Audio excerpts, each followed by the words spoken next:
మన ప్రభు అయిన యేసుక్రీస్తు నామములో అందరికీ వందనాలు. ఈ దినమందు పరిశుద్ధ గ్రంథం నుంచి దేవుడు కొన్ని మాటలు మాట్లాడుతున్నాడు. అవి ఏమిటి అంటే, ఈ హేతువు చేత వారు తమ హృదయముల దురాశలను అనుసరించి తమ శరీరములను పరస్పర అవమానపరుచుకున్నట్లు దేవుడు వారిని అపవిత్రతకు అప్పగించెను. అట్టివారు దేవుని సత్యమును అసత్యమునకు మార్చి సృష్టికర్తకు ప్రతిగా సృష్టమును పూజించి సేవించిరి. యుగ యుగముల వరకు ఆయన స్తోత్రార్హుడై ఉన్నాడు. ఆమెన్. అందువలన దేవుడు తుచ్చమైన అభిలాషకు వారిని అప్పగించెను.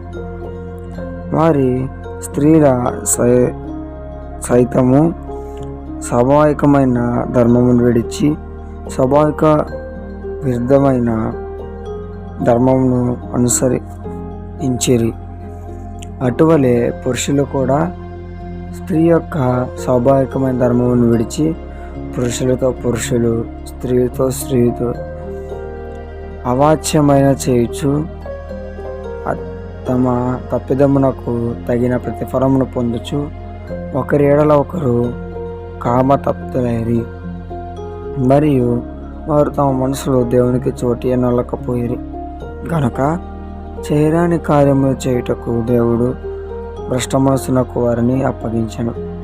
అట్టివారు సమస్తమైన దుర్నీతి చేతను, దుష్టత్వము చేతను, లోభము చేతను, ఈర్ష్య చేతను నిండుకొని మత్సరమును, నరహత్యను, కలహమును, కపటమును, వైర్యము వాటితో నిండిన వారే కొండెగండ్రను, అపవాదకులను, దేవదూషములను, హింసకులను, అహంకారులను, బింకములాడువారును, చెడ్డవాటిని కల్పించేవారును, తల్లిదండ్రులకు విధేయులు, అవివేకులను, మాట తప్పు వారును, అనురాగహితులను, నిర్దులైనది. ఇట్టి కార్యములు అభ్యసించేవారు మరణముకు తగినవారు అను దేవుడు న్యాయవాదిని వారు బాగుగా ఎరిగి ఉండిరి. వాటిని చేయుచున్నారు. ఇది మాత్రమే కాక వాటిని అభ్యసించేవారు సంతోషముగా సమ్మతించున్నారు. ఈ దినమున దేవుడు మనకేం చెప్తున్నాడంటే, చాలామంది ఈ భూప్రపంచంలో సృష్టికర్తకు దేవునిని మరిచి సృష్టి అయిన ఈ చెట్టులు, పుట్టను, జంతువులను, నేలను, ఆకాశాన్ని, సృష్టిని పూజిస్తున్నారు. మనం ఎవరిని పూజించాలంటే సృష్టికర్తకు దేవుని పూజించాలి, సృష్టిని కాదు. తర్వాత ఇంకో మాట ఏంటంటే, చాలామంది ఈ కాలంలో, ఇది అంత్యకాలం, ఈ అంత్యకాలంలో స్త్రీలు పురుషులు పెళ్లి చేసుకొని కాపురం చేస్తున్నారు. కానీ దేవుడు పెట్టిన నియమం ఏంటంటే పురుషుడు స్త్రీ అనే నియమం. కానీ మన ప్రజలు ఏం చేస్తున్నారంటే, ఎవరి ఇష్టం వారిది, మా ఇష్టం మాది అని చెప్పి వెర్రవీగుతూ పురుషులు, స్త్రీలు చేస్తున్నారు. అది చాలా తప్పు.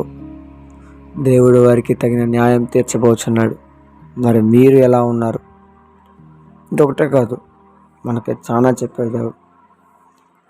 ఈర్ష్య, దుర్నీతి, దుష్టత్వము, లోభము, నరహత్య, వైరము, కపటము, క్రోధము, కొండకాండము, దేవదూషణ, అపవాదులు చాలా ఉన్నాయి, అబద్ధాలు. వీటన్నిటిని మనం విసర్జించకపోతే దేవుని తీర్పు మన మీద ఉండిద్ది. దేవుని తీర్పు, మనం ఆ తీర్పుని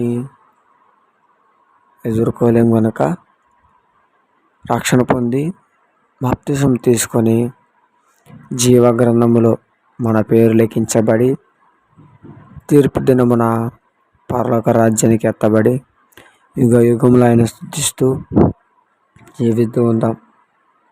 ఆమేన్.